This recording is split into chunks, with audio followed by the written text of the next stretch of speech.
Good morning. I'm Eric Lee, Director of the Kimbell Art Museum. Welcome to our reunion of the Conservation Department. The museum opened its doors to the public on October 4th, 1972, with a magnificent Louis Kahn design building and a small but notable art collection. Since its opening, that collection has grown significantly, along with the renown of the museum. As we celebrate our 50th anniversary, today we pay special tribute to the Kimbell's Conservation Department and its vital role in building and conserving that legacy. The Kimbell has had a distinguished history in conservation, and many leading conservators have been associated with its department. Today's panel is a reunion of sorts with Kimbell conservators from its early, middle, and current years, gathered today to discuss memorable research and treatments over the years. They will talk about the department and field of conservation, past and present. It's my pleasure to introduce our speakers in order of their tenure at the Kimbell. First, Claire Berry has been the Kimbell's Director of Conservation Emerita since April 2021, when she retired from her full-time position. Because of the pandemic, we weren't able to provide a proper public tribute on her retirement. However, today's program especially honors Claire and her legacy. She first joined the museum in 1984.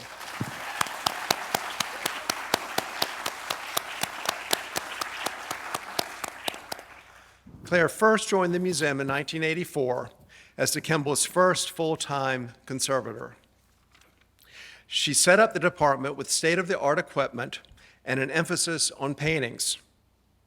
In 1992, she initiated a joint conservation program at the Kimbell to care for its European paintings along with the American paintings at the Amon Carter Museum. In recognition of her contributions, Claire was appointed Director of Conservation in 2011. In addition to hands-on treatment of paintings, she has published numerous technical studies devoted to artists' creative practices, ranging from Michelangelo to Claude Monet and Thomas Cole. Claire serves on the boards of Save Venice, the Meadows Museum Advisory Council, and the visiting committee for the Sherman Fairchild Paintings Conservation Department at the Metropolitan Museum of Art. Next up is Michael Gallagher, who is Sherman Fairchild Chairman of the Department of Paintings Conservation at the Metropolitan Museum of Art in New York. Michael was appointed Assistant Conservator of Paintings at the Kimbell in 1992. Born in Liverpool, Michael studied paintings conservation in England at Cambridge University's Hamilton Carr Institute. Following a fellowship at the J. Paul Getty Museum, he was at the Kimbell from 1992 until 1995, when he became a contractual conservator at the Gemälde Gallery in Berlin.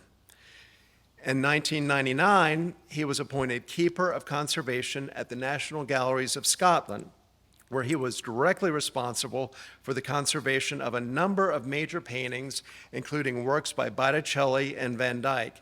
And I must say that Botticelli is one that the Kimbell actually bought, but the export license was stopped and it ended up going to Michael instead in Scotland.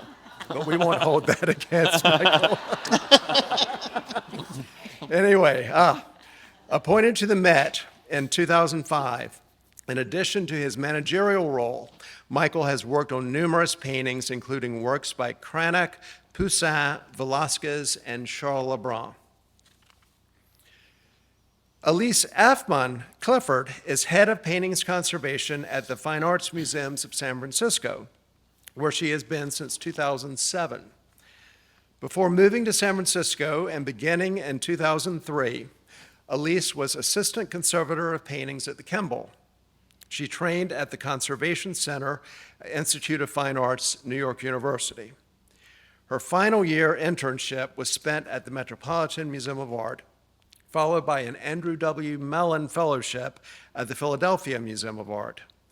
She has published on such diverse topics as the rediscovery of a painting by Thomas Cole, the painting technique of Pre-Raphaelite John Rodham Spencer Stanhope, and the materials and techniques of the Lanab brothers.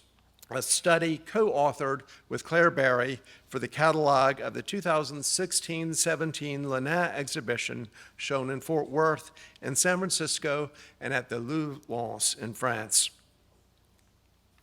Next up, among our distinguished group of Kimbell Conservation graduates is Bart DeVolder, Chief Conservator, Princeton University Art Museum. Bart worked for the Kimbell as assistant and then associate conservator of paintings from 2007 to 2012. Bart received his MA in Paintings Conservation from the Royal Academy of Fine Arts, Antwerp, Belgium, followed by internships at the Royal Institute for Cultural Heritage, Brussels, and the Louvre in Paris. He held a fellowship at the Strauss Center for Conservation at the Harvard University Art Museums and was the Andrew W. Mellon Fellow in Painting Conservation at the National Gallery of Art in Washington. Before joining the Princeton University Art Museum in 2017, he worked in Belgium from 2012 to 18 as the on-site coordinator and paintings conservator for the restoration of the Great Ghent altarpiece by the brothers Hubert and Jan van Eyck. Bart has studied, published, and lectured on a wide variety of topics, ranging from Fayum portraits to early Netherlandish canvas paintings. Finally, Peter van der Mortel is Chief Conservator at the Kimbell, a role he assumed in 2021. He joined the museum in 2017 as assistant conservator and became associate conservator in 2019. And coincidentally, Peter, like Bart, is a native of Belgium. He holds an MA in art history and archaeology from the Vrije Universiteit Brussels, Belgium, as well as an MA in paintings conservation and restoration from the Royal Academy of Fine Arts in Antwerp. Prior to joining the Kimbell, Peter was the Sherman Fairchild Fellow in Paintings Conservation at the Metropolitan Museum of Art in New York and held postgraduate positions at the Royal Institute for Cultural Heritage in Brussels and the Stichting Restauratie Atelier Limburg in Maastricht, the Netherlands. During his time at the Kimbell, Peter has worked on both European and American paintings by artists such as Murillo and Bouguereau, and he has conducted technical research on works by Frederick Remington, Salvador Dali, and Francisco de Zurbarán. Peter, I will turn over the microphone to you. The care for the collection of the Kimbell Art Museums at the Kimbell Art Museum has been baked into the cake since the onset. When designing the museum in 1972, Louis Kahn included a conservation studio, and that is indeed at that point a rare find to be considered from the get-go. So here we see some of the great concrete walls and our very large north-facing window, which is our pride and joy, really. And I think, but I might be biased, it is one of the best features of the whole building. So it's really a privilege to work in that space every day. However, as you may know, my colleague Sean Kwan, who is my colleague conservator, and we are by far not the first people to occupy that space. The first one was actually Perry Houston. In 1972, he was the on-site conservator for the Kimbell Art Museum. He had trained in Kansas City, and then he came to the Kimbell, where he basically became a respected conservator. He was a great resource for local art collectors, because he was one of the very few conservators, full stop, in North Texas. And he trained also a lot of very talented colleagues of ours. So Claire, when you were studying at the Cooperstown program, what did you know about conservation in Fort Worth, or at the Kimbell, or of the Kimbell for that matter? Well, the only thing can you hear me? I was really aware of the Kimbell at that point through Perry Houston, who had a close relationship with my graduate program. And previous graduates, like Frank Zuccari, to name one, had spent some time working with Perry in Fort Worth. Perry was very close to Sheldon and Caroline Keck, and he would visit the program at least once a year to do some workshop. So that was really my first experience of Fort Worth, and the Kimbell was through Perry and the program that he was running at that point. And so then you moved on and to the Williamstown Regional Center, and how did that inform Right. your? So I worked at the Williamstown, I started an internship at the Williamstown Regional Center, which is associated with the Clark, but works for many other college art museums and smaller institutions throughout the Northeast. And I worked there for 6 months prior to starting at the Metropolitan Museum, where I trained under John Brealey. And in a regional center, you really work at a fairly rapid pace. You keep track of every quarter hour that you spend on a painting because you are billing for your work. This is what keeps a regional center afloat.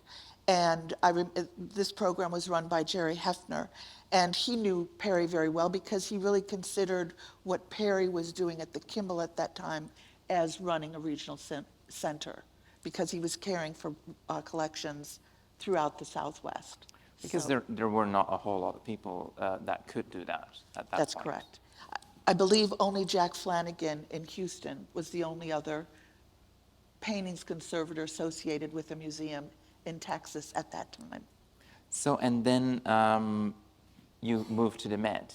And Right. how did that, what was your exposure then to the Kimbell? Because wasn't that when you really sort of like got to know the museum a little bit better, what was going on? Well, absolutely. an So I moved institution? to the Met, which you can imagine working in a big department, the department that Michael now runs, with many conservators, paintings conservators from many different backgrounds, European training programs, as well as all the American training programs, was a completely different experience. There you were really, the department was really integrated into the life of the museum.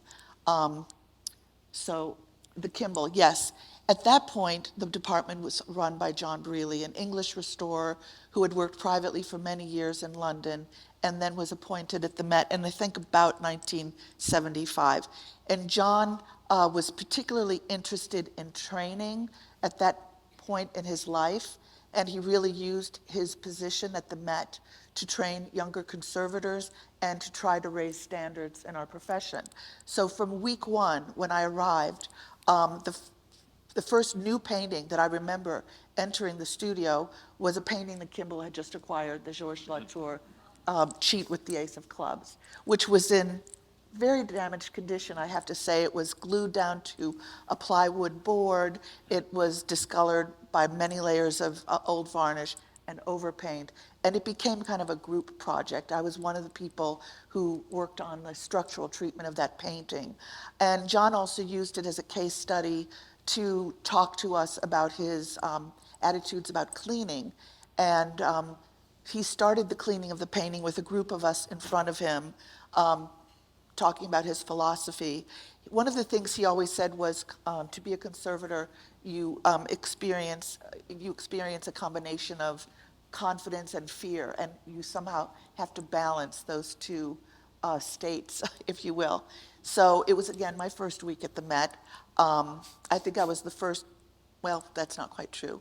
Diane was there, and she had also, I was the second person from my training program to work with John Brealey, but the first intern, I would say. So in the middle of his discussion about cleaning, he had worked down to the tablecloth at the center of the painting, which was very kind of muddied looking, and he handed the swab to me to continue the cleaning. And I suspect, of course, what you want to happen at that point is you start cleaning and all you pick up is yellowed varnish, and you get this dramatic improvement and you feel very good about yourself in the painting. And I thought, I have a feeling that that is not what's going to happen. what's going to happen is I'm going to start picking up a lot of brown paint and overpaint, and that's exactly what happened. So that was his first test. But it was one of the great experiences of my life. It was definitely a turning point in my career as a conservator, working not just with John, but the collection at the Met and all of the people there in the department. And the collection of the Kimbell then. And the Kimbell. And so John had a special friendship with Ted Pillsbury, who then was rather new director of the Kimbell. Ted had previously been director of the Yale Center for British Art.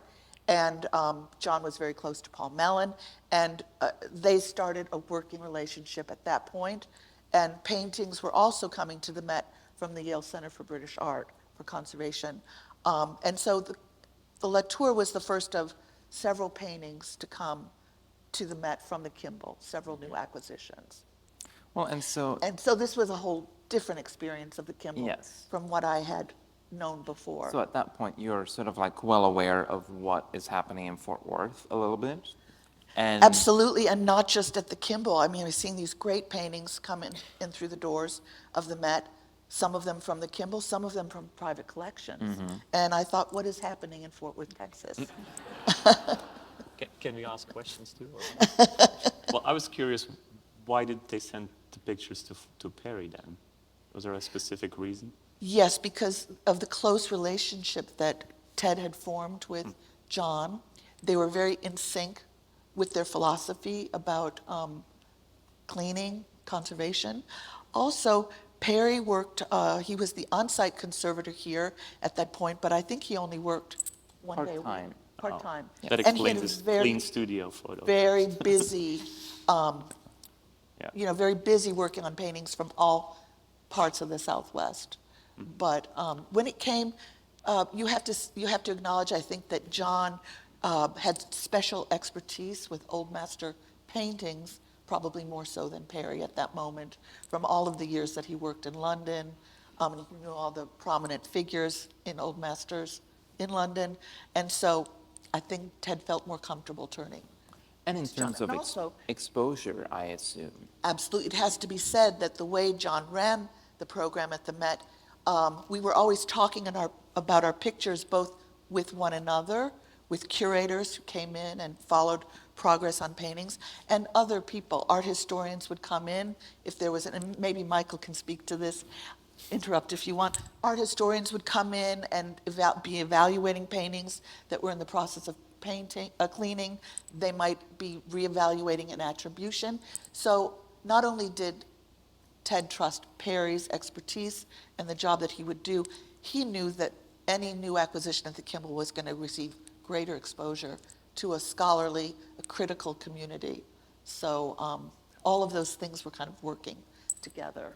So, and then fast forward a couple of years, and all of a sudden you are hired here, like in Fort Worth in 1985. Yes. So tell us about like your first day, and what did you think of landing in Fort Worth? So maybe it wasn't the best decision, but I moved in July, so it was incredibly hot. Also, I have to say, I loved living in Manhattan. I loved every minute of it, even though I think everyone on the stage knows it's challenging to live in New York. And so I came here to a city that was obviously much smaller in population, but very spread out and flat. And I just really missed tall buildings. And I would go downtown just to be near a few tall buildings. And I remember watching Richard Haas and his team paint the Chisholm Trail mural downtown. I thought, well, this is sort of interesting. So I didn't know anyone. I'd been given a list of friends that I should look up from James Maroney. He was a dealer of American art who'd sold many great pictures to the Amon Carter. So I took that list and I basically hunted those people down. Ann Adams is in the audience. She was on that list. Mylan Houston, the then librarian at the Amon Carter. These were some of my first friends. Yeah. So, and then you returned in 1992, and was that just a continuation of, because Claire briefly left to go back to New York, and then she got pulled back, and so. Yes, well, it was both periods were very interesting periods. In the first period, in the late 80s, I was physically setting up the studio. Perry had taken all of his equipment, leaving the space empty. We got a great grant from the Tandy Foundation to equip the studio with state-of-the-art equipment. That kept me quite busy. As you know, many important acquisitions were being made, including Caravaggio. So it was a busy time, but you can imagine going from a large department at the Met to being the only conservator here was kind of lonely, and in a professional sense. The difference in '92 is that the department was expanded to include a second conservator, and Michael was the first person to assume that role. And what happened didn't take too long before really it was a collaboration, and I would say that was true with everybody on the stage. You know, it was a very different, in one sense, I was trying to model the department after the Met, but I couldn't in the sense that John really was this head with all these people. Here, with a two-person department, it was really a collaboration. And so I tried to choose people very carefully. I was flattered by the quality of people who applied for the position, and I also was looking for someone who would complement me and my experience and background. So cue everyone else on the stage, really. So what brought you all to applying to work at the Kimbell, and what were your initial expectations for the museum and really Fort Worth? Morning, everybody. I was as Eric said in the introduction, I was an intern at the Getty when I was looking for what would I do after that. Oh my God. That's mean. That's what New York does to you. I was thinking, you know, I didn't want to enter the twilight zone of permanent fellowships, which is always a danger in conservation. And my very beloved colleagues at the Getty, who were a very distinguished group, discovered that, who then they knew Claire, that Claire was looking for an assistant. And they said, you know, you really should think about that seriously. I knew nothing about Fort Worth. I knew nothing about Texas. I will admit to this, I'm embarrassed to say, I thought Fort Worth would look like Arizona because I just knew Westerns, and that was my idea. And I came down, and they put me through a kind of grueling few days. I remember, like, I went from, you know, Claire to meeting with Claire and Ted to, I was sent to Dallas. I met with Emily Sarno, and went to the Meadows and the whole thing. And it was a kind of whirlwind. But I was very impressed with the caliber of people and the collection, of course. But it was, when I first arrived, it was a shock to the system because I hadn't really, it was so different from the UK. And I think looking back, the biggest shock, which I didn't understand at the time, was that transition from being a fellow, where in a sense you're there to learn, to being a member of staff, where you're there to contribute in a very different way. And what I've always said to people, as I know Peter knows, I said this to him when he was considering coming here, the sort of miraculous, like the secret source of the Kimbell is this amazing institution, punches above its weight, that has this jewel-like collection, that has such an incredibly ambitious program. But because it's got a lot bigger since I was here, but it's still, you know, a very lean machine. As an assistant conservator, where you might just be swallowed up anonymously in a big institution, you're immediately expected to take part in all levels. You're expected to join guests for lunch. You're expected to be ready in the studio if an important visitor is coming, an art historian. And that's very, very different. So I found it a very quick learning curve. Yeah, that's kind of the same for me. All of it, including the Western part, because I was in, you know, after a year in Boston, then Washington. It could have been a different country, right? Coming to Texas after those two, and the same. Coming from Europe, I just liked how conservators were treated differently in this country, with more respect. So I really wanted to kind of stay here. And then, because what Michael just said, that was known in the field of conservation, which is not that big of a field. And when the job came up, I actually did know about the Kimbell because I had copied in my first year in conservation school the portrait of Velázquez. I mean, I made a portrait, it's a full-length figure. And I thought that was kind of fun because that was the second time it happened, so I have to tell my wife that Uffizi is next. Because I had already copied the Fayum portrait from Harvard, where I also ended up. So, but yeah, it was exactly what Michael said. It's that transition from a fellow to part of the team, and truly the team, right? Being in a smaller place, being responsible, having lunches with important people, have the director walk into the studio, all these things. As a fellow, you're not really... At the National Gallery, the highlight of your stay as a fellow was shaking the director, Rusty Powell's, on this staged photo op. And I was sick that day, so I don't even have that. So it was truly all that, to be just part of the family and kind of pushed in. And I think it's an acceleration exactly to, okay, this is the real conservation world. And yeah, I think we'll talk about that more later too for more specific things. But. Yeah, I'm thinking about when when I first saw the job come up. I was in my last year of fellowship at the Philadelphia Museum of Art, and so I was at that point where I was like, oh my goodness, what's after this job? And okay, Texas. And I knew about the Kimbell largely through Claire's publications, and I had actually, when I started graduate school at NYU. The very first semester, there was an offering of a seminar on Georges de Latour. And as a first-year student, you were actually supposed to be taking seminars, but I talked my way into it because I had been doing my pre-program work at the Fine Arts Museums of San Francisco, where I am now. And two of my most favorite paintings, it's a pair of peasant, a man and woman, peasant, that are by Latour. And so when I saw the opportunity, I was like, oh my goodness, I have to take that class. And we were lucky to be able to come down. It was offered because there was a big monographic exhibition on Latour at the National Gallery. And we were able to come down as a class to go to that. And Claire spoke at the seminar on that, and she published in the catalog. And so, With Michael, too, right? Yeah, a little bit. what? Michael and I worked on that technical study together for that, Yeah. for the Latour. So, yeah, and so I so anyway, that was my very first exposure to Claire. I don't know that we even talked at the time.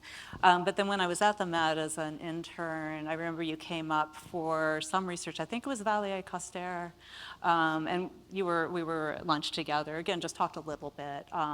But then when I was in Philadelphia, I worked on the Akins exhibition. You published on Akins. And so I knew Claire's work, and that made me go like, oh my goodness, the Kimbell is able to produce the scholarly work that is just so exciting, and I would be really interested being part of that.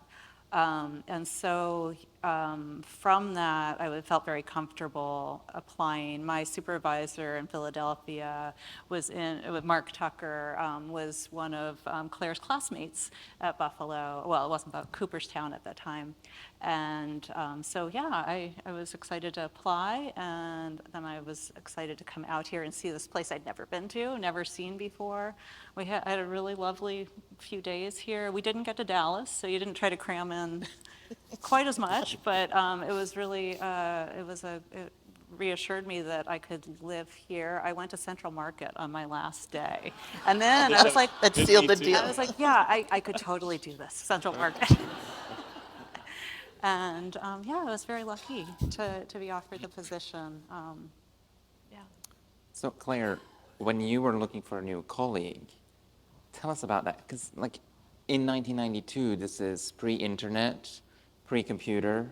How did you go about that? Because I mean, I remember my housemate seeing the advertisement of that you were looking for a colleague, and he saw that on the internet. And then I had my connection to Michael, and I was like, so how about, what do you know about this job?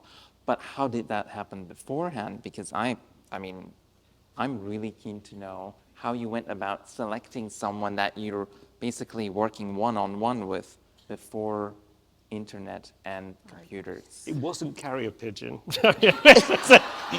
I'm beginning to get a bit. So you wrote a job description and you published it in the newsletters of the American Institute of Conservation, the International Institute for Conservation, and ICOM, International Council for Museums.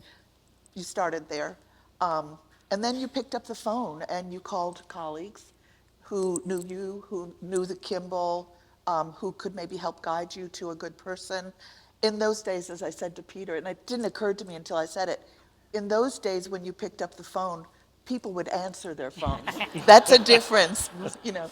And so that's a way of doing, so it was a combination of word of mouth and published job postings. But you couldn't look for discriminating photos on Facebook or Twitter. That's right. Yeah. Good Just times. as well. And you know, as we've been saying, back in those days, in the early 90s even, conservation was still a relatively small field. So Elise, you know, worked with my former classmate, Mark Tucker. Michael at the Getty worked with Mark Leonard, who I'd worked with at the Met. So, you know, there was a lot of ways, a lot of cross-referencing going on where you could Michael Swicklick and Right. Jay Crew for me. find a good fit, help you find a good fit. So then you're at that point, you're with two paintings conservators serving two small but high quality collections, the Amon Carter and the Kimbell. And so, but the department also worked on outside projects. Can you elaborate a little bit on that? What So that notably, the role Meadows was? Museum, from day one really at the Kimbell, we'd had a close relationship with the Meadows Museum, the collection of Spanish art on the campus of SMU in Dallas. Because at that time, in 1985, when I moved to Fort Worth, Bill Jordan was the deputy director of the Kimbell. He had been the founding director of the Meadows Museum and really helped build that collection with Al Meadows. And so Bill was delighted to have a conservator trained by John Brealey join the Kimbell staff. And I started by working on a full-length portrait by Romney for the Kimbell, but I also worked on a new acquisition for the Meadows, my first few weeks of the Kimbell, and it just continued. And so Spanish art was very much in the air. Bill at that time was organizing his exhibition on Spanish still life painting. The Meadows at the same time was organizing an exhibition on the still life paintings of Melendez. This was attracting Spanish scholars. So this was a connection that was definitely made from the earliest days.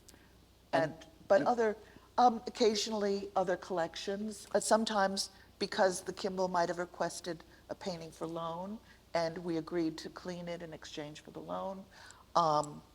But the Kimbell in its acquisition policy is also very selective in terms of it needs to be an important picture, a high quality picture, and then in terms of paintings at least. And it also needs to be in excellent condition. And didn't these kind of like outside projects sometimes allow the department to sort of like That's be right. challenged, let's say? Work on a broader range of paintings and conservation problems. So it was all kept in balance, but, you know, conservators need to always be working on one or more paintings to be engaged with the works of art. Otherwise, you can just, you know, get pulled away into more administrative work or checking light levels. Those things are important too, but we came into this field because we really love working directly with the works of art. And so this was a way to keep a dynamic program and to keep two paintings conservators really engaged in the work. So a balance was struck between outside projects as well as inside to that extent. And so can I ask for each of our panelists, which pictures were the ones that you worked on at the Kimbell that are in the Kimbell Art Collection, or some that really resonated with you? Which ones do you have a particular fondness of, and why? Do you want me to start? Yes. Okay. You know, one of the really, oh, that one. So that's amazing. No, before I get on to that, I think, in a sense, to double down on what I was saying before, in that sort of tight group of specialists in curatorial and so on, I felt very aware of every painting that came through the studio. And I may not have always been contributing to the discussion, but I was always part of that discussion. And that's very special. That doesn't happen in many places, and especially when you're a junior member. You're either not around or you're not expected to be around. So that was a wonderful experience. And I always say to our fellows at the Metropolitan Museum of Art, your job is to know more about everything that is in the studio than anyone else here, because that's how you can really amass experience. But the painting on the screen, Pythagoras Emerging from the Underworld by Salvatore Rosa, was the sort of major picture I worked on for the collection itself. And it was a challenging painting in that Rosa, the sort of, a lot of the draperies are painted with quite thick, robust paint layers, but the darks are much, much thinner. And in the past, when it had been cleaned, those darks had been abraded so that you were seeing the ground layer showing through. And there was a big improvement on the cleaning, and some of pulling together those abraded areas where the reddish ground was too exposed was not problematic, but it was very problematic in terms of taking a varnish. The varnish just wanted to saturate and sit on the opaque areas of the drapery, and then it just disappeared into the rest of the canvas, and it was sort of, ugh. And I remember, you've heard the name John Brearley many times now, but it's sort of a bit of a legend in our field. John sadly had to retire from the Metropolitan Museum of Art after he had a stroke, which he was famous for his powers of communication, and there was a cruelty to that fate because he couldn't speak anymore. And he was a great friend of Ted's, as you've heard, and Ted would invite him regularly to come to Fort Worth. And the first time I was ever going to meet this legend in the profession was in Fort Worth, and I had a varnish. I had a painting where whole areas of it were just going matte every time I put a varnish on it, and I was just thinking, really? And Claire said, John will find this interesting. He don't worry. And we haven't got time, but I won't go through the whole thing. But John, Claire had worked so closely with John that though his vocabulary was extremely limited at that point, she could immediately get what he was talking about. And he was in a wheelchair, and he pointed out, and I thought, where on earth are we going? And I didn't know whether he wanted to go out of the building. And we went to the shop, and he wanted the white tissue that was in the shop. It was a particular kind of tissue he liked, to then to do some work on the surface of the painting. And it worked. And With very, wax, very right? successful. Sorry? With wax? Yes, sort of, and very, very successfully. And the painting also was a very good learning curve for me, because I became very interested in the story behind the painting. So Salvatore Rosa painted two pictures of Pythagoras. One is in Berlin, and then this is Pythagoras Emerging from the Underworld. He was painting them for a competition in Rome that was going to be in the Pantheon. And I always find it a kick to be reminded that, young ambitious artists, whether they're operating hundreds of years ago or today. And he wanted to make a real splash with this painting. And I still think it's one of the best titles I had, because I was charged with giving a gallery talk on it. And in his letters, when he wanted to make this impression, he said he was delighted with the subject matter because it had never been touched by a brush before. And I thought, that's the title, never touched by a brush before, partly referring to the painting, and then also then in a certain degree the irony, because I had to retouch it. But what I learned was I was very intimate with the painting as a physical object. I was very intimate with my own treatment and the challenges and the decisions. But I became very interested in the story of the picture. And I was doing this sort of, I didn't realize at the time, I was doing research light. You know, you read an article here and you read an article there. And for a little while, you remember that, but you don't truly own it like a fully fledged art historian who has concentrated on an artist like Rosa. And it was a life lesson because I was giving a public talk and I'd made some notes on some cards, but I didn't want to show I needed the notes, so they were in my back pocket. And when I got into the art historical part, you're always very nervous in front of an audience. And I learned then that 60% of what you know just drops away. So seeing as I knew nothing, really, I just blanked on sort of key information. And if you're in front of a group of people and you just lose your train of thought, it's one of the most awful, it feels like it goes on for hours when you just stood there and I couldn't remember because the collector who had, contemporary collector, when Rosa exhibited this, had also collected the Rembrandt that is in the Met, Aristotle with the Bust of Homer. Could I remember the title of that? But could I remember Rembrandt? Then I pulled out the cards and they were all out of order. and then thankfully I got onto the treatment and I hope saved myself. But it really did teach me that, stay with what you know. There is enough to say. I mean, you need context, but there is enough to say about the physical nature of an object, and that's the privilege we all have of learning that intimately. And if you're going to have things on cards, just hold them and go through them in order. Don't stick them in your back pocket. But. Is that a criticism to me? Sorry? Is that a criticism to me? No. You're doing exactly the right thing. They're not in your back pocket. They're stapled, right? Yeah. So Elise. Oh, me. Yes. I think you Yes. worked on something very particular here. I right? did, yes.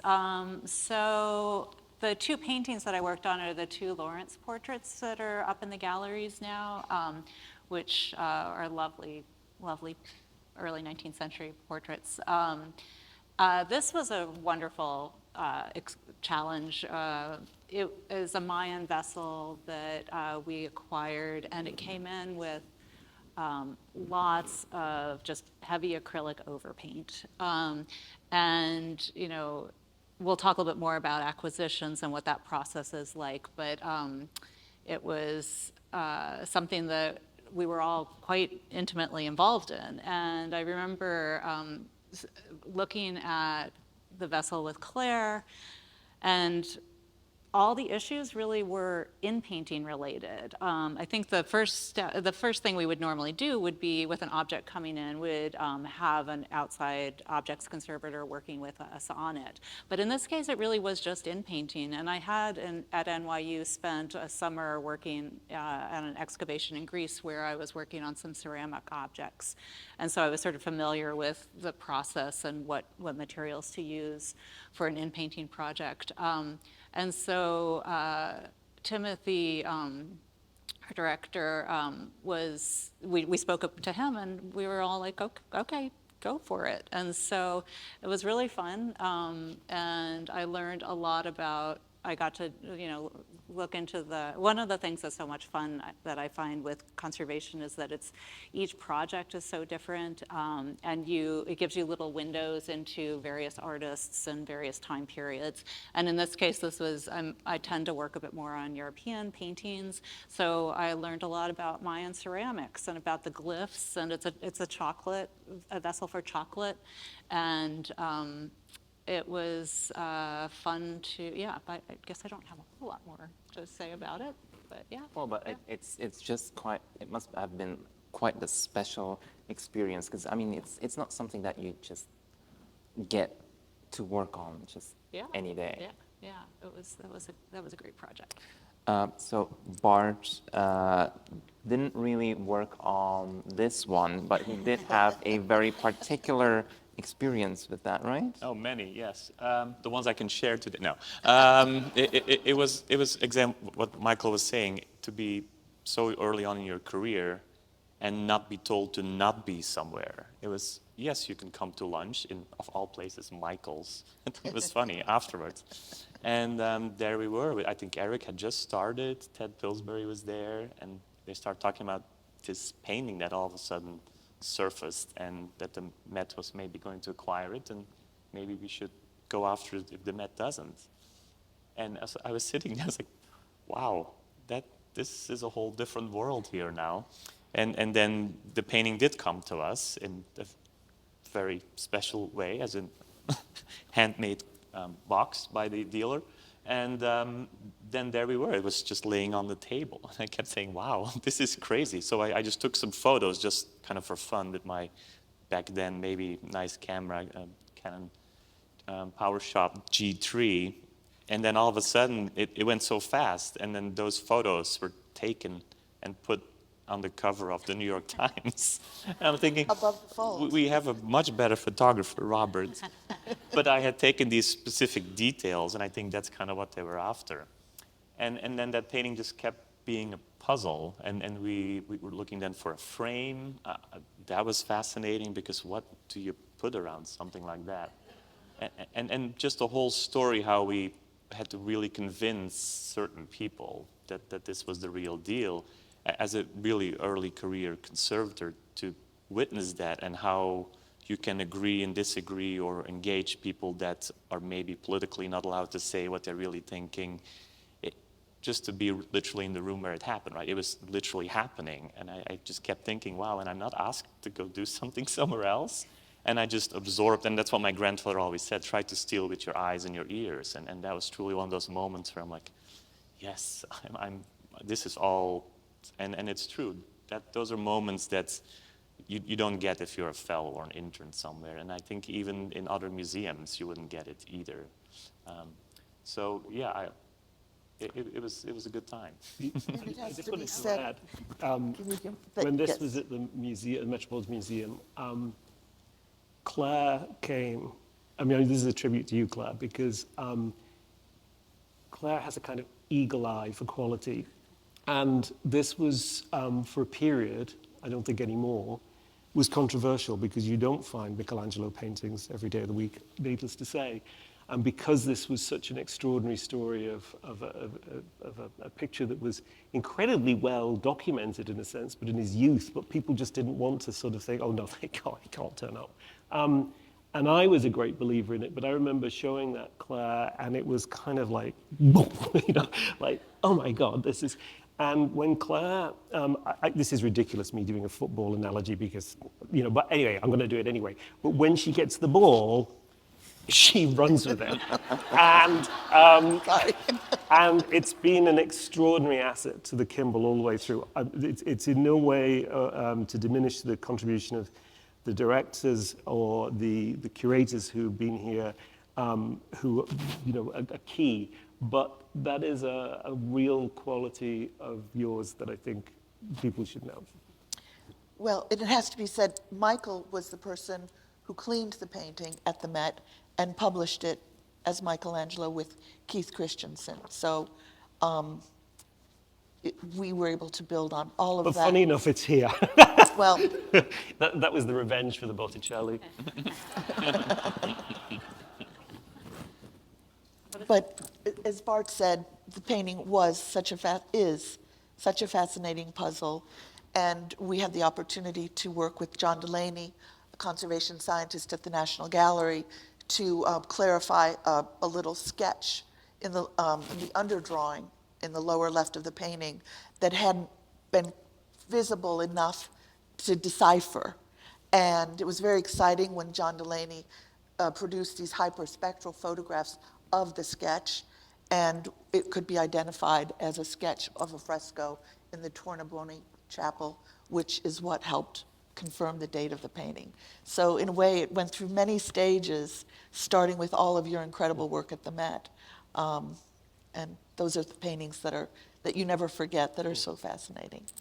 I mean, I think about that too, of just, and we've just been talking about acquisitions, and that is something that was so special about being an assistant here, because I think within the first couple of months I was here, the Cranach Judgment of Paris came in, and I remember when Claire was quiet about it. It's like, we're going to get a painting in and take a look at it, and it's like we put it up on the easel. It's like, oh my God, it's like to be looking at something that's like in such amazing condition for an artist early-ish in his career, and that's one of the special paintings for me, I think, especially because of that being so like within the first months that I was here, and just to be realizing like, wow, I'm involved in this museum that is collecting at this level. It is very special. Yeah. We haven't talked much about the building, but part of the acquisition, my favorite part, although my arms tell Yeah. differently, now let's go see it upstairs. Oh, So, for example, the Guercino, I don't know how many times I had to hold that up so people could look at it. But it's true, it added something. I mean, if it was a Kimbell painting, it kind of exposed itself once it was hanging or me holding it in that space. And that for me was always, yes, I get to be there too because I have to hold it. But it was more than that. When I was here a year or two, and then when Eric arrived, especially then, I was honestly asked for my opinion. I remember the first time when Eric said, "What do you think, Bart?" And like, oh, whoa. Honest answer, making something up that doesn't really go anywhere, and that was, yes, that was amazing. That just, again, being so young or early career to be honestly asked for your opinion was, and not many places, I think, where that would happen to junior people. It makes the Kimbell a very special place, I find. So Claire, now it's up to you. You need to choose, I think you said 3 you would be allowed to, that you were able, so 3 of your favorite children in the, Right. on the As wall. you said, you can't pick a favorite child because. Well, that's why you're allowed 3 and not 1. Okay, and with an add-on. So yes, I chose the Fra Angelico, the Murillo, and the Matisse. I mean, the quality of each painting is just outstanding. And what I've always experienced, when you work on a painting of high quality, the painting continues to give back to you over and over again. You make new discoveries, new observations about technique, and you just marvel at kind of experiencing the painting in a way that very few people can, and gaining insights into the mind of the artist. And that would be true for each of these paintings. I mean, the Fra Angelico is just part of a predella panel. It consisted of other narrative scenes like this one, but the jewel-like colors, and Elise owns one in her museum. It's just such an exquisite example of the egg tempera technique, how he used it differently in with much more refined brushstrokes to model the faces and the drapery, and then how he uses it much more boldly to paint the grass, the flowers, the foliage. And the gold is so exquisitely applied.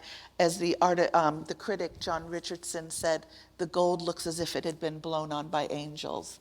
And it's just a jewel. That's all you can say about it. The Murillo was so fascinating, like many Baroque paintings, actually, that I've worked on, some in this museum, others in this museum. During earlier periods, the format what might have been altered. We don't know why, maybe to fit in a particular frame. Maybe they were uncomfortable with the fact that the composition was somewhat asymmetric, but there was an addition added to the left of the painting, which made it a much more symmetrical composition. The preliminary examination that we do before treatment confirmed that the canvas was different. I had a different preparation, and it was a later addition. So that was removed. It's a little bit daunting sometimes to remove a strip like that from the painting, but it made a huge impact on how dynamic the composition appeared. And in the course of cleaning it, it was relatively straightforward cleaning. It had a very cloudy, discolored varnish. The painting was definitely improving with the removal of the layers of varnish. And then I get down to the little boy in the center of the painting. And a little bit like when I cleaned Georges Latour, the paint just started coming off. And I knew that this was not original paint. It was too soluble. I'd already cleaned much of the painting before I got to that point. And I knew that what was coming off was not Murillo, also because I was revealing something underneath. So someone in the past, some restorer, had obscured a very key narrative detail in the painting by covering up the bottom of the little boy. This painting is as outstanding quality. I think the Prado would love to own it. But I think it continues to be a puzzle to this day. Many art historians have speculated on the meaning. I know Bill Jordan said, I'm hoping that one day there will be a parable that we can pair with this painting and everything will become clear. But on a technical level, on an emotional level, this is just an incredible painting. I spoke about it recently when the Murillo exhibition was here, and one discovery that we made more recently with a new tool that the department has, an XRF scanner, was that Murillo locally applied an imprimatura, a bright red imprimatura around the outstretched hand of the young man on the left. And it just makes that little halo of red, just makes the hand pop forward. Murillo is very interested in optical effects, the way he painted the eyeglasses of the old woman, and he painted the skin that you saw through the glasses differently, all of that. Again, I could go on and on because this painting keeps talking to you in so many ways. And then the Asia painting is just a phenomenal masterpiece. It's the most contemporary painting that Kimbell owns, actually, in 1946. And it's so thinly painted, he left much of the ground exposed in the white skirt, the striped skirt, that's all ground that you're seeing. And where the woman is holding the beads, the strand of beads, that's bare ground exposed around the beads. The paint is so thinly painted it almost looks like watercolor. And he used a lot of interesting techniques, scratching through the wet paint to create different textures of the fur and the clothing. The vivid color is so compelling. So as we do, I mean, it did not need much treatment at all when we acquired it. There was some flaking in the beads. The canvas, which is unlined, which is wonderful, was a little bit bulging, so we restretched it. But as we do, we x-rayed it, we examined it under infrared, and that started to tell it another story. We saw that there was what looked like underdrawing in the lower left. What it turned out to be were earlier scratched lines that he had made in the lower left quadrant. And we realized it had actually been painted black, and that black paint was wiped away and settled in the scratch lines, making them look like underpainting. We gathered as many Matisse books together as we could, and we realized the painting was actually signed and dated and photographed and published in an earlier state. When we got Jack Flam's book out, there it was, but with a black quadrant in the lower left. So this is a fascinating painting in how you see Matisse working through his color choices. And I believe he changed more than just the lower left. He changed the upper, where the woman's hand is resting on a kind of a citrus yellow background. I believe that was another color initially. And even the upper right quadrant was a different color. When you looked on the reverse of the canvas, you could see those areas were soaked with turpentine. And that's what he would do when he wanted to change a color block. He would have his assistant take a turpentine-soaked rag and wipe away the earlier paint. And you could see where some of the black paint got smeared along the right edge of the quadrant there in the skirt. So it's also interesting when you think this was painted at a time when he was doing a lot of paper cutout collages.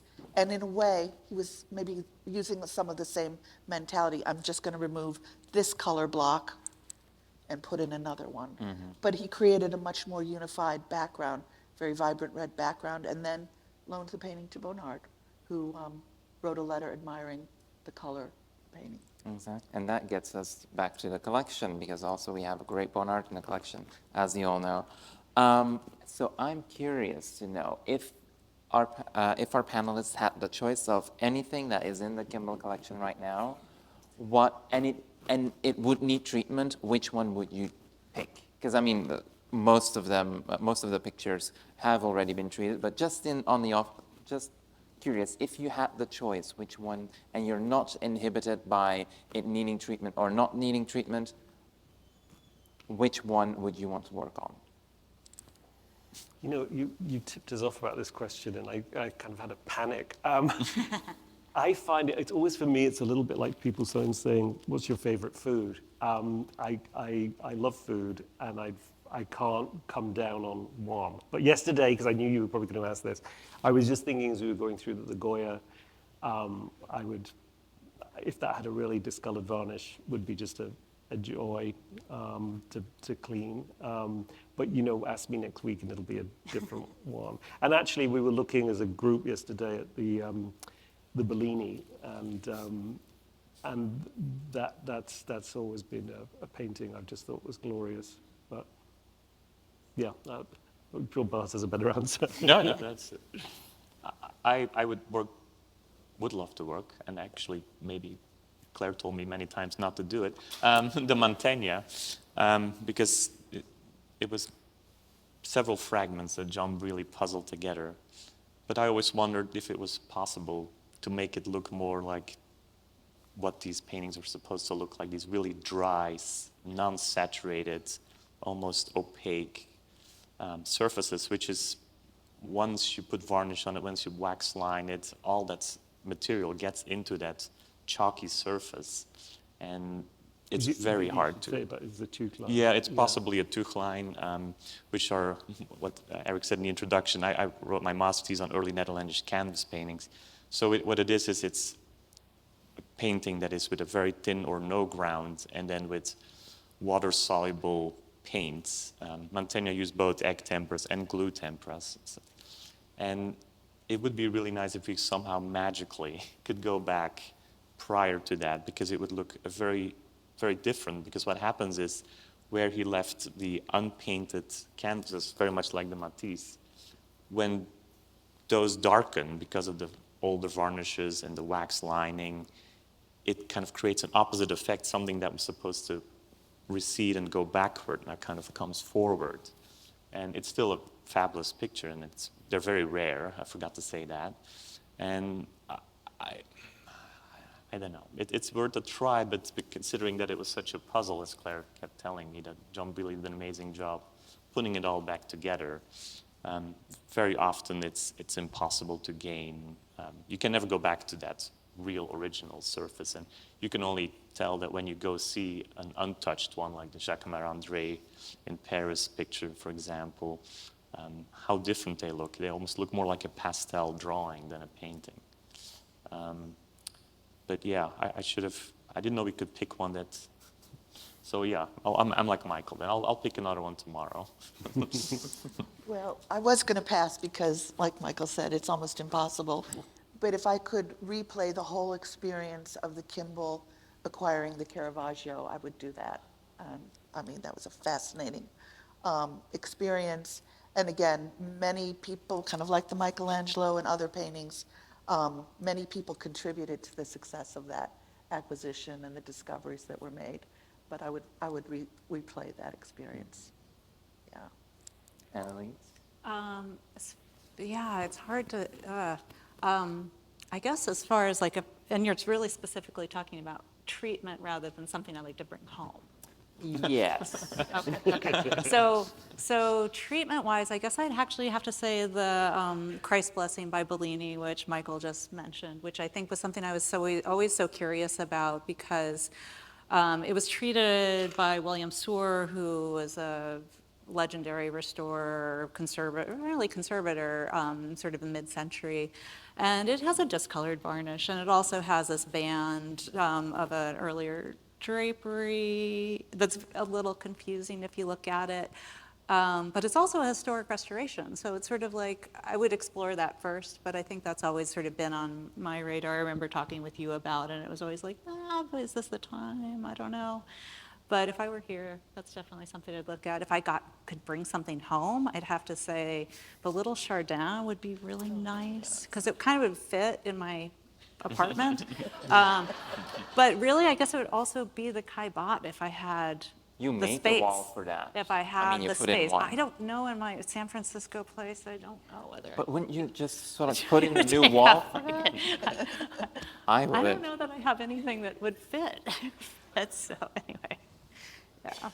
Well, for me, it would be, if I could redo a treatment, it would be the Rubens Saint Ursula. I think that is an absolutely divine picture, and I am sad that John Brealey treated it in the 80s, because otherwise that would be, I think it's just You the would have best loved, paint. you would have loved cleaning that picture because it was covered with almost like a layer of amber-colored glass. The varnish was so discolored and it was so brittle that John cleaned it not with solvents, but he actually very carefully chipped away the varnish and it cleaved just at that point. So solvents never touched the surface of that painting, and it was a very dramatic cleaning. Still want to do it. Still want to do it. Still want to do it? Your Belgian roots are showing. Yeah. Apparently, they run very, very deep. So after your time at the Kimbell, you all moved on to new institutions with new spaces, some more historic, like Michael's. I mean, more historic as in the building, because you oversaw a renovation of your own space.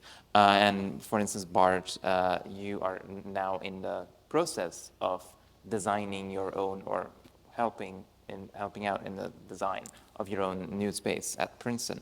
Was there anything that you implemented from here from our department that you were like, okay, I need to make sure that that happens, or that I take that with, in terms of like, I order that as well, rather than just taking it with, to your new job? Because I remember, like, when I was a fellow at the Met, the varnishing easel, that was the initial varnishing easel, that was something that was the ugly stepchild. Instead of like the wheels didn't move, it was like there was a thick layer of varnish on there, and then all of a sudden, we had an A-frame, and I remember. And when I came to the Kimbell, I saw all the way in the back, there's an A-frame. And actually, that A-frame, so like varnishing easel, also went back to Perry Houston, who had that in his studio.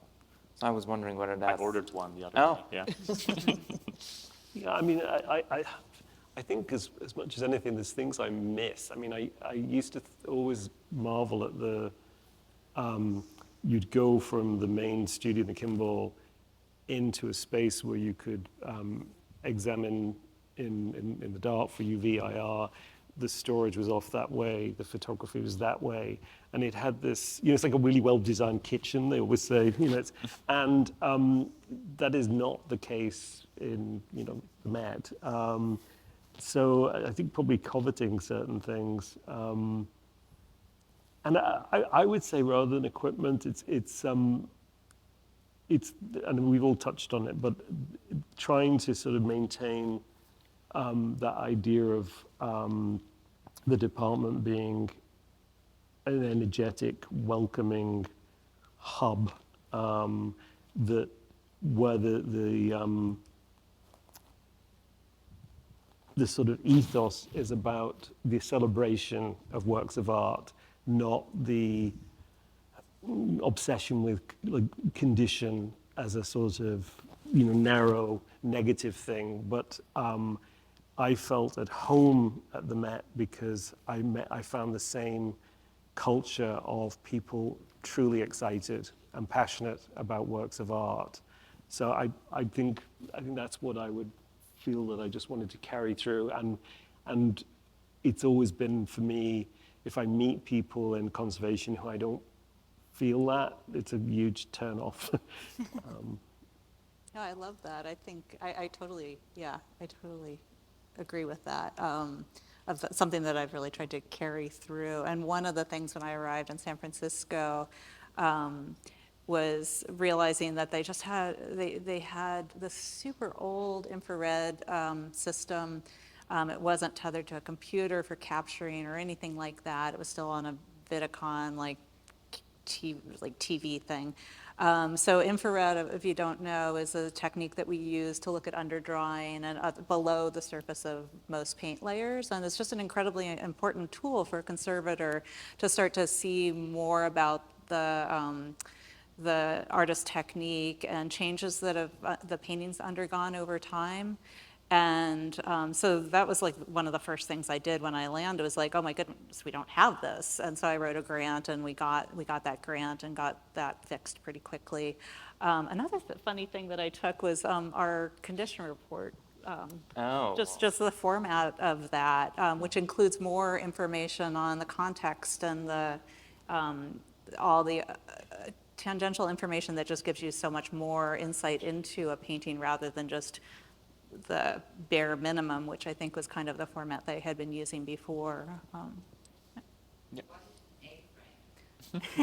So it's literally a construction of well, it's two It's a wheeled cart that looks like an an A-frame easel. A-frame easel. So basically, it's two planks that run like that, and they've been attached at the top, and you basically can use it to put a painting on.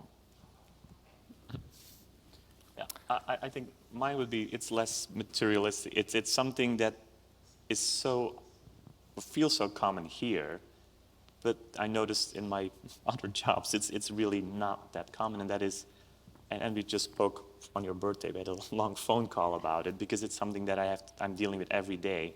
It's trying to put conservation DNA into the overall of the museum. And that, while I was here, it seemed normal that, yeah, here's the catalog and here's a 30-page essay. It's really not that normal, and I mean, trying to score points, I think Claire really, no, but it's things that sometimes when I was here, I didn't quite get why Claire would get defensive about something or be stubborn or take that football and run with it. But now not being here anymore, I see why, because it's something that's not given to you, and you have to work very hard to kind of plant that seed. And even in a place like Princeton, where there was one painting conserved for 37 years, now by building something that also houses paper and object conservation in addition to paintings, you can tell that there is still a lot of potential for turning it into something remotely, like the Kimbell, hopefully at some point, where that seems normal, where, yeah, let's just do that research, or let's spend all this time on writing and publishing an article. And yeah, it's hard to, yeah, I'll have to do more phone calls how to keep that. But it's something that I think is truly something you achieved here. And so, yeah. I think, yeah, I just want to jump in on that, because I think that's so true, because I think going into a museum that doesn't have what you sort of built of that ingrained, like conservation ingrained and everything, there are times where even, or in the past, other conservators that I've worked with just haven't really realized the potential of just sort of like, let's try to make that happen. Let's go for, figuring that out. And I think that's just a really wonderful, I've definitely taken that in my approach of just sort of not saying no, just sort of saying like, okay, like how can we get what we need to do that? And you need to have that mentality of that we are integral to any museum. Also, seeing as a big part of this is in Claire's honor, I think Claire watched too many of those movies where, they go, but we can put the show on now, and we've just got the afternoon. But it actually is incredibly liberating. So for, like, when we had the Latour show, it wasn't that it was rushed. It was the idea that you got together and you just brainstormed, and you thought, what would be interesting? What should we put? What should be relevant?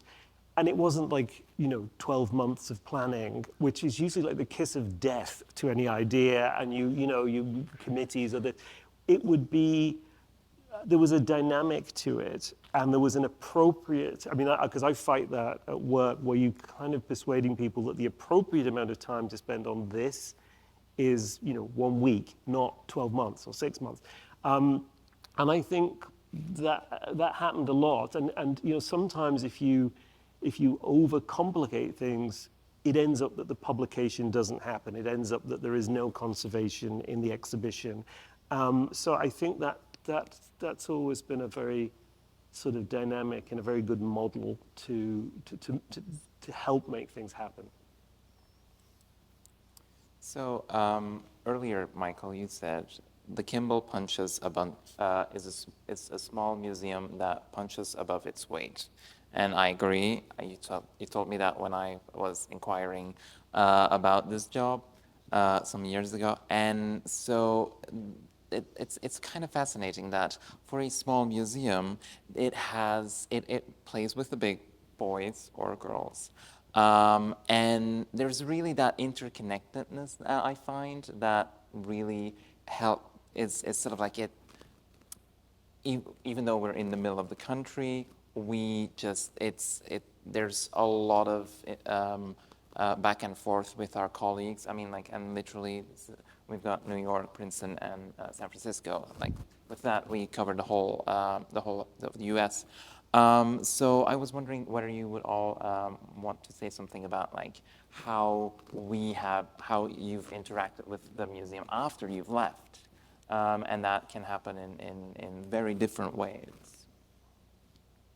So yeah.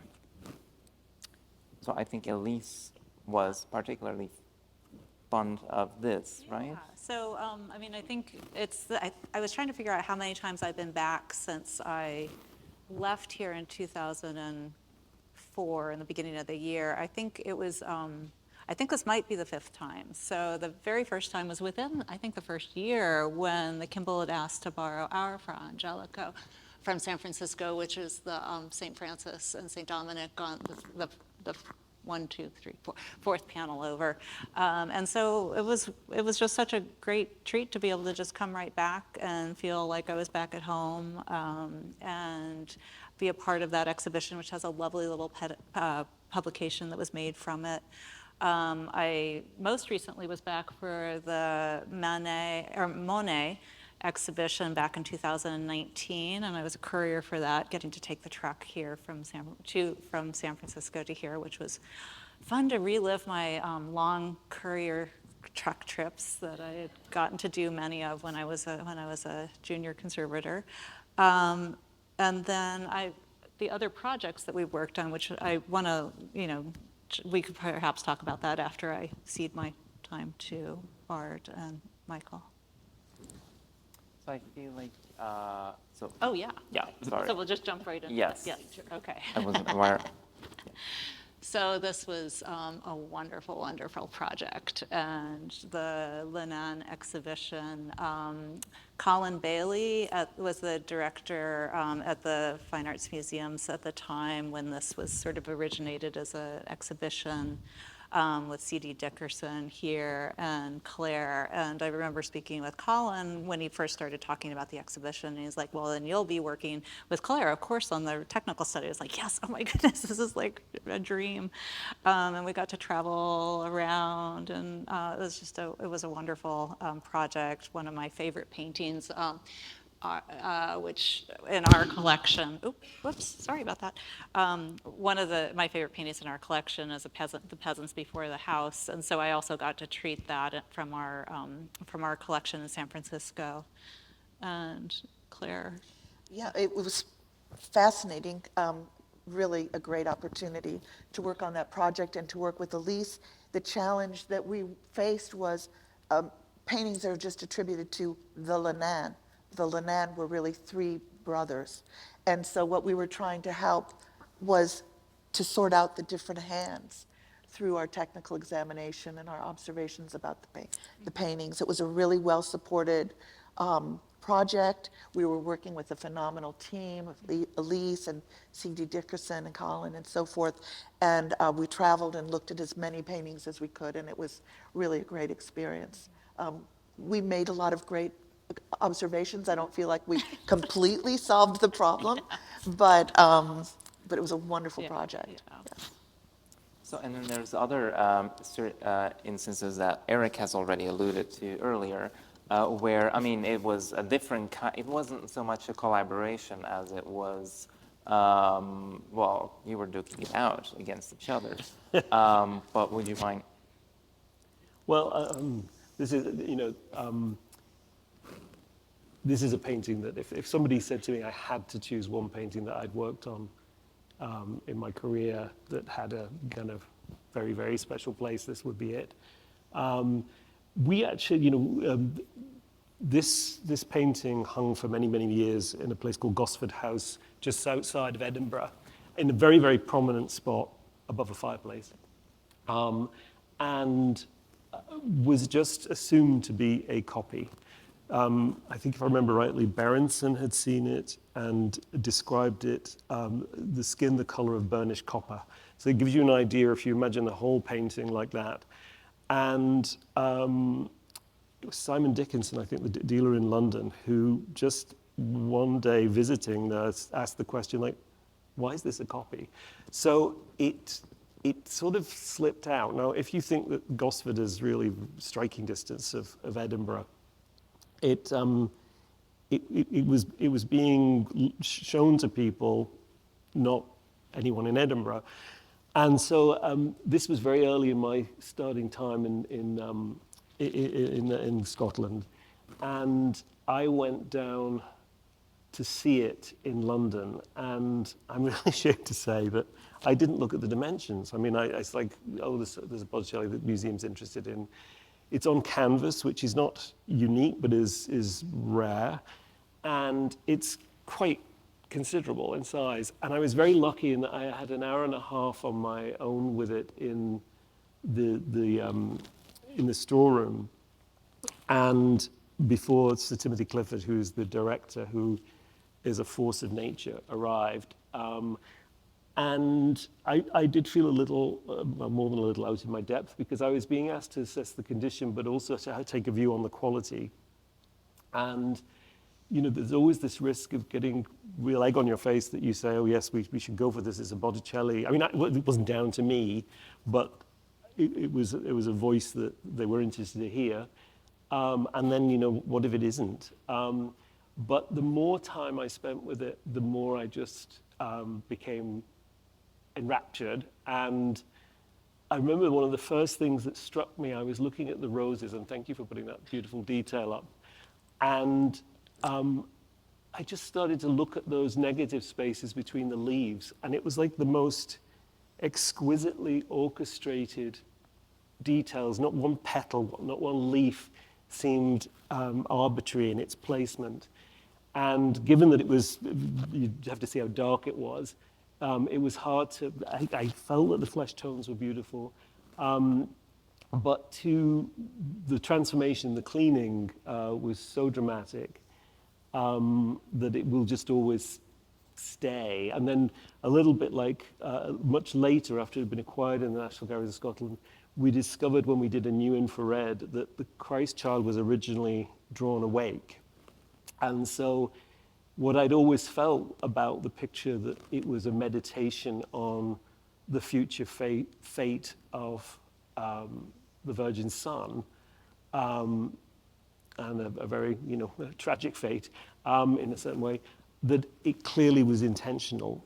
He could have, if you Google Madonna and Child, the typical thing is the child looking brightly up at the mother, and here the child is asleep, but the drapery almost acts like swaddling. It's a deeply moving picture, and Botticelli himself was a very super pious man. And then I spent most of the years since requiring it making peace with Claire, who, because I know this was a picture you felt really strongly about. I think it's funny. I mean, it would have been ravishing here. It makes a huge impact in Edinburgh.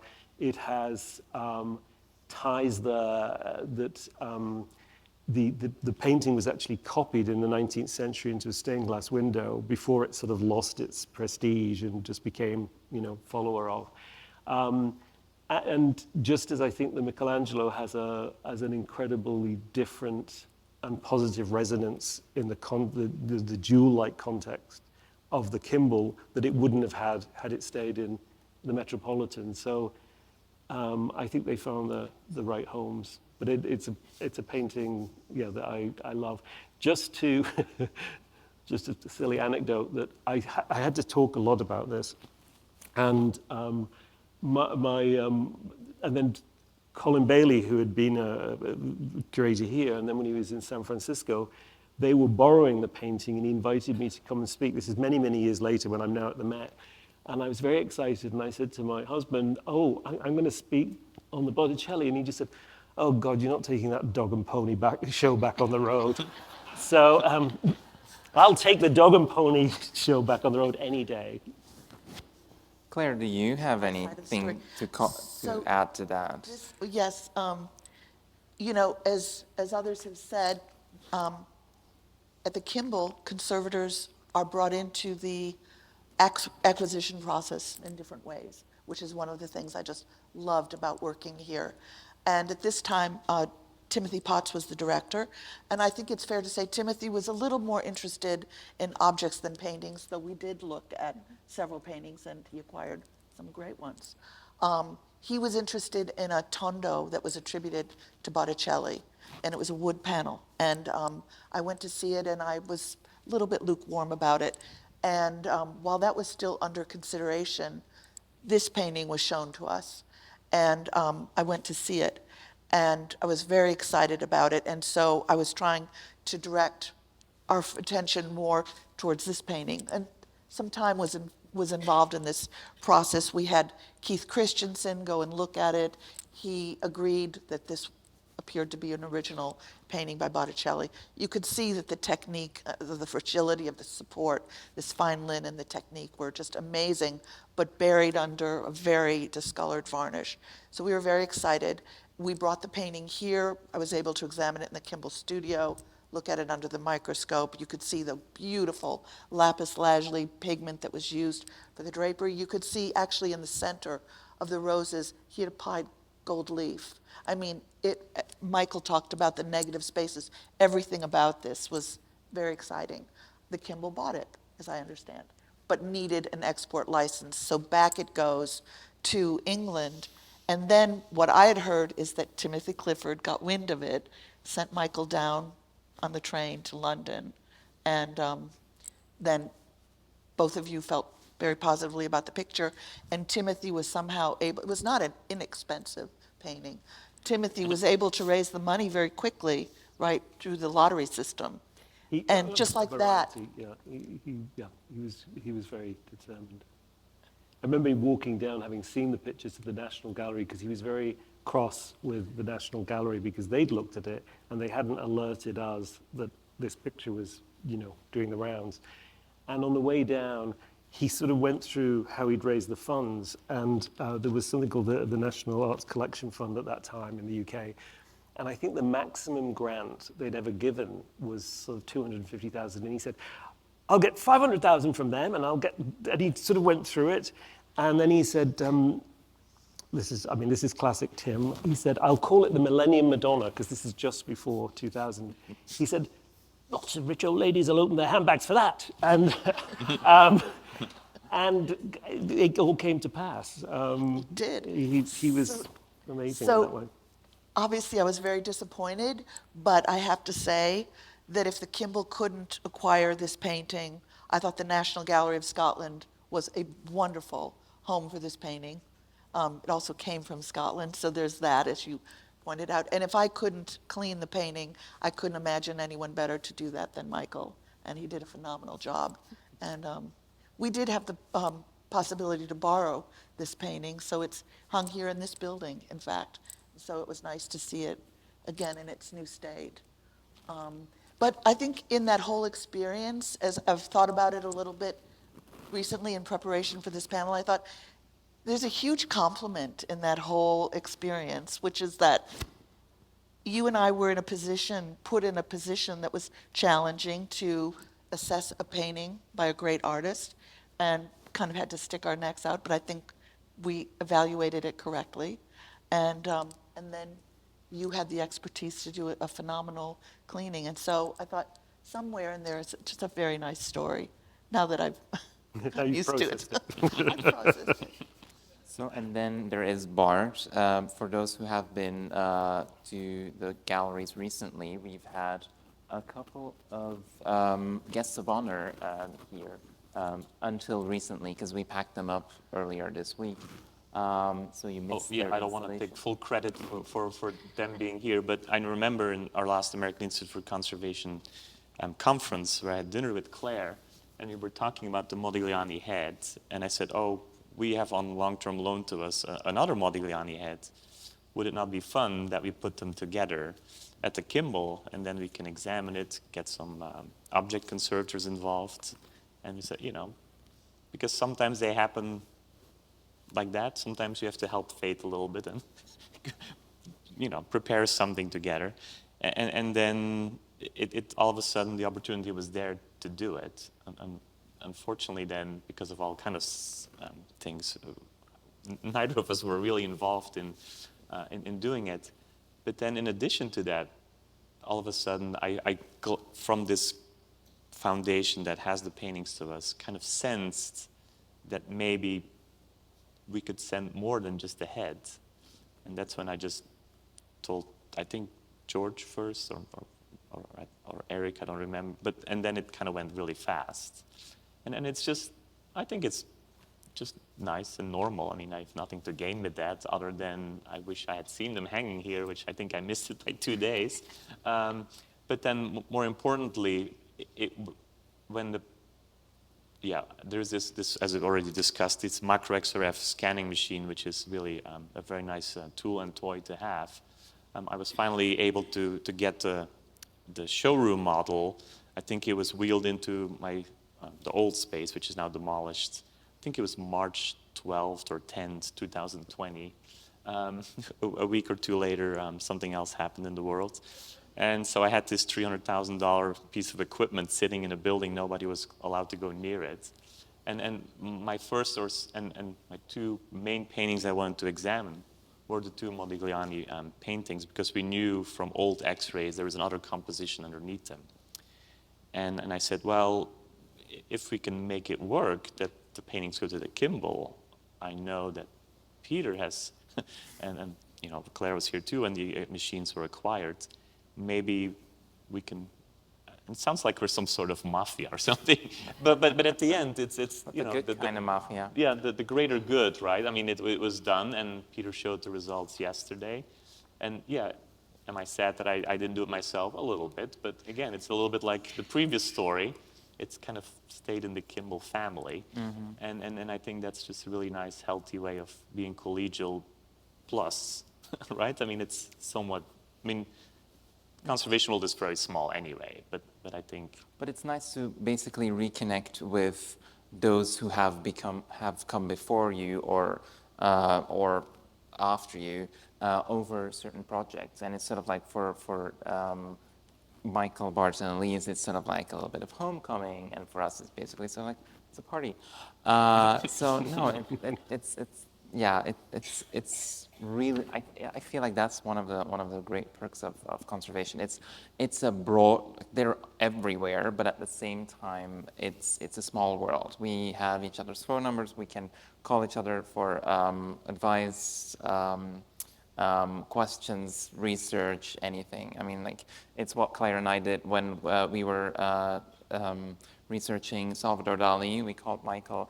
Is it possible to see that painting in the studio? And it was absolutely instrumental in finding finding our feet with our essay. So that was fantastic. So it really, it's such a privilege to be part of that network, and I think that is also due to the Kimbell's connection, its commitment to excellence, that we are basically able to play with institutions that are so many times bigger than us, but at the same time we are among them as size doesn't matter, or not always, at least. So I'm just also keen to know Michael, Bart, and Elise, how did you experience Claire's mentorship? Because basically, you are, so Michael was my mentor at the Met. So I feel like it's sort of like, well, Claire got mentored by John Brealey at the Met. Then she mentors Michael and Bart and Elise, and then basically Michael mentors me. So how did you basically This is where the transfer noise-canceling headphones come out. Right?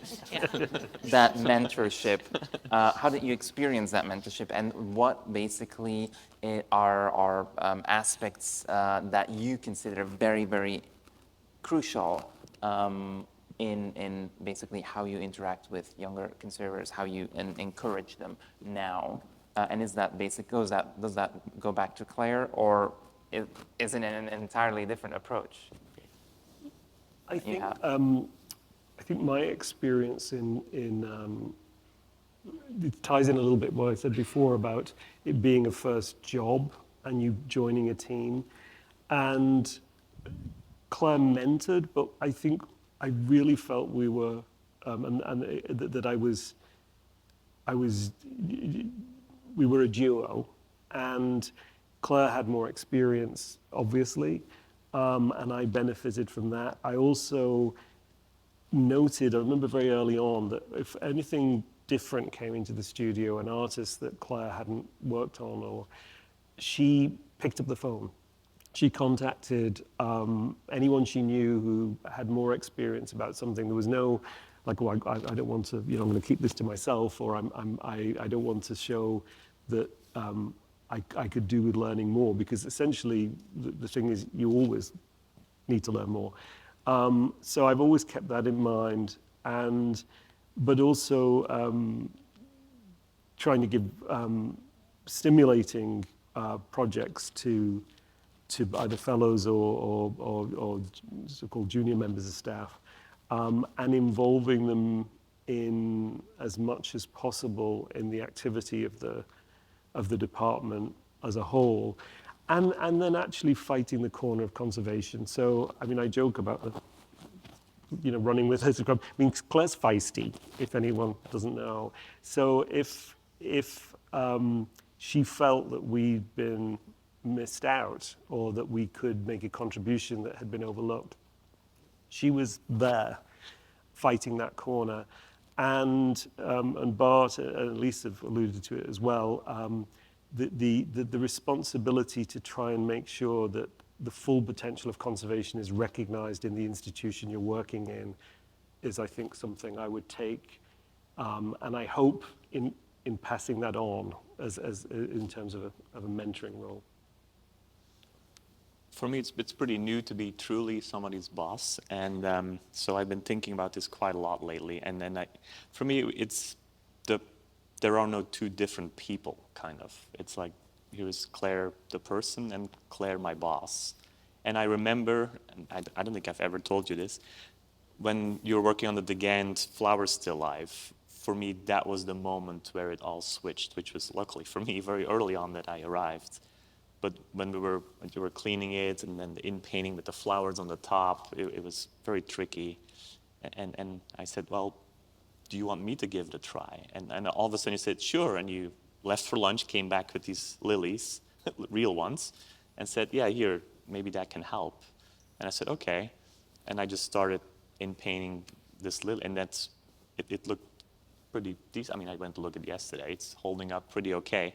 But from that moment, I truly felt like, whoa, the duo thing was that created, that moment was like, it was a specific moment in time.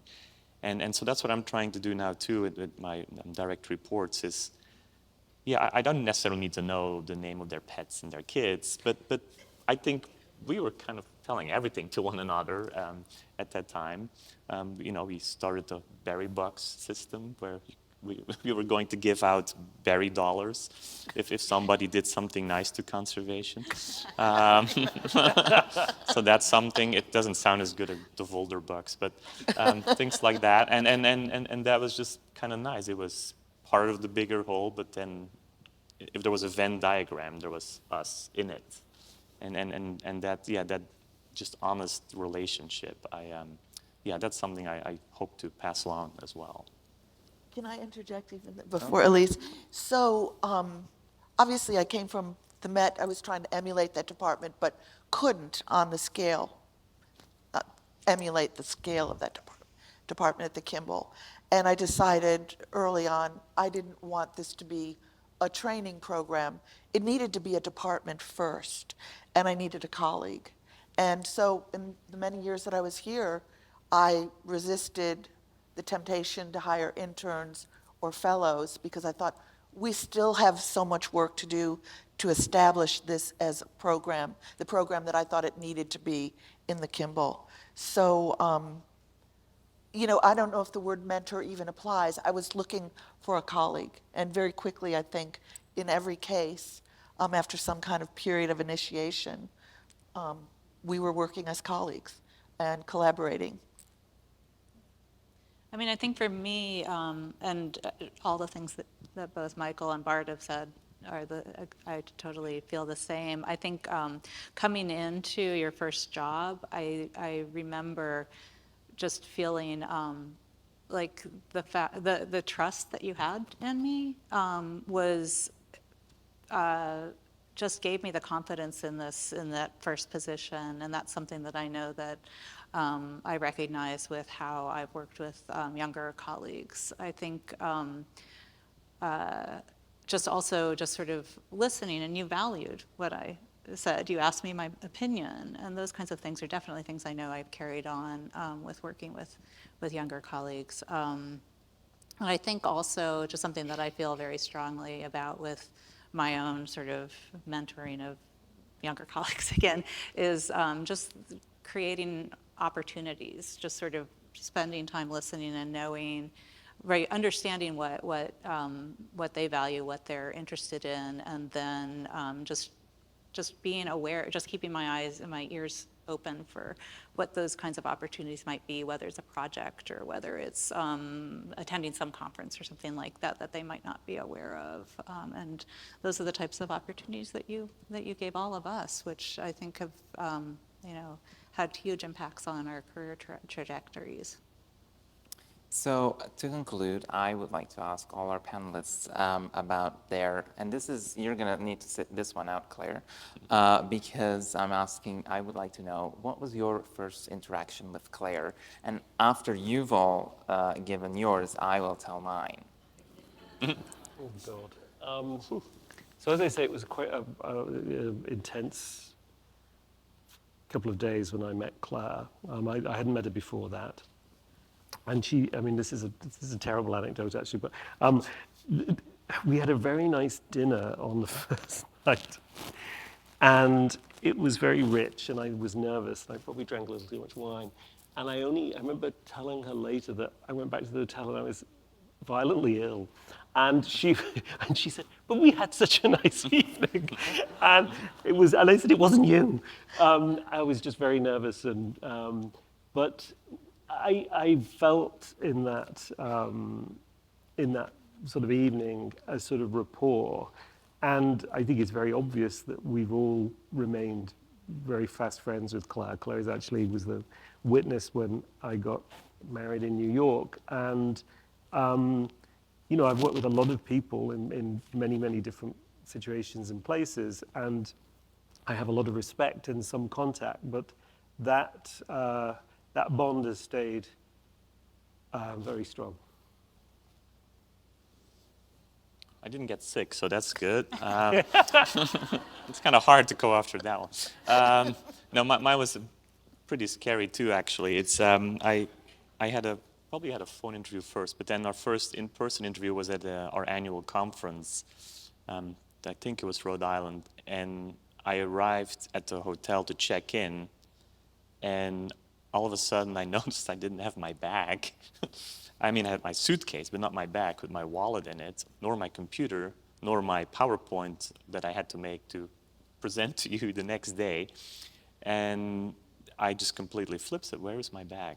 So then I thought, I must have left it back in DC.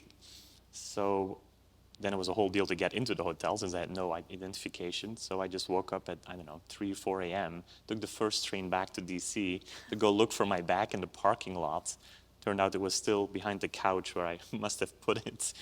And so, yeah, I was not very well rested when I interviewed because I took the train straight back. But somehow it still worked. And then, yes, we had also a dinner, but didn't get sick. But I also did Central Market. So, yeah, I can see a pattern. Yeah. So Elise? Yeah, so I mean, I think I talked about the very first time, so I met Claire, but when I came out to interview, I remember you picked me up at the hotel, and you drove me around the arts area, and then we went to Saint-Emilion for dinner, which was lovely. And I just remember being very comfortable. Like, we just had just a really fun conversation, and it just felt like, yeah, it was just a really, really enjoyable conversation. And you just sort of shared with me, stories of my then supervisor when he was in grad school, things like that. It was very comfortable. And, yeah. So for me, my exposure to Claire the first time was just only from afar, because so I was a fellow at the Met, and Claire came to the Met to revarnish the John Singer Sargent painting that was on loan to the Met. And so someone had told me that Claire Berry, the Claire Berry, was coming by to revarnish a painting. And they had also added to that she was quite intense. So Michael may remember this very well, but I was not a very socially confident person at that point. And so I took the back door when Claire entered. I went down down 3 flights of staircase instead of taking the elevator that opened up in the Asian department, and then went via Egyptian to lunch, as opposed to just down. He crossed continents to avoid her. And lo and behold, 2 months later, I am sort of like, so Michael, how about this job with Claire? So I feel like that ended up well, but like I was a little bit afraid initially. But I mean, similar to the other panelists, I consider Claire now a very dear colleague and a very good friend. So I mean, I was wrong in running, but yeah. Can I just inject something? Sure. I mean, this story's about me being feisty or tough or whatever. I just want to remind everyone, I was 30 years old when I moved here. And my bosses were Ted Pillsbury, Bill Jordan, with a lot of interaction from John Greeley. So I was trying to hold my own with those three men. I learned an incredible amount from them, but you do kind of get a little feisty when those are your mentors.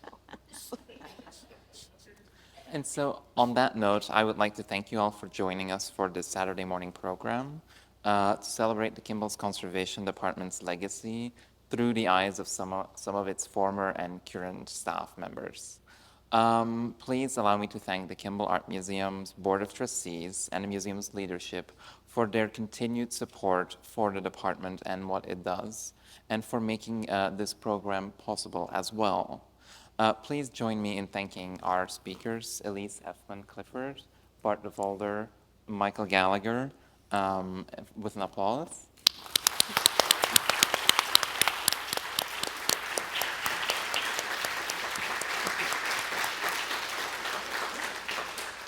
And lastly, Claire, I know that this is not your circus, nor are we your monkeys, but thank you for being our ringleader.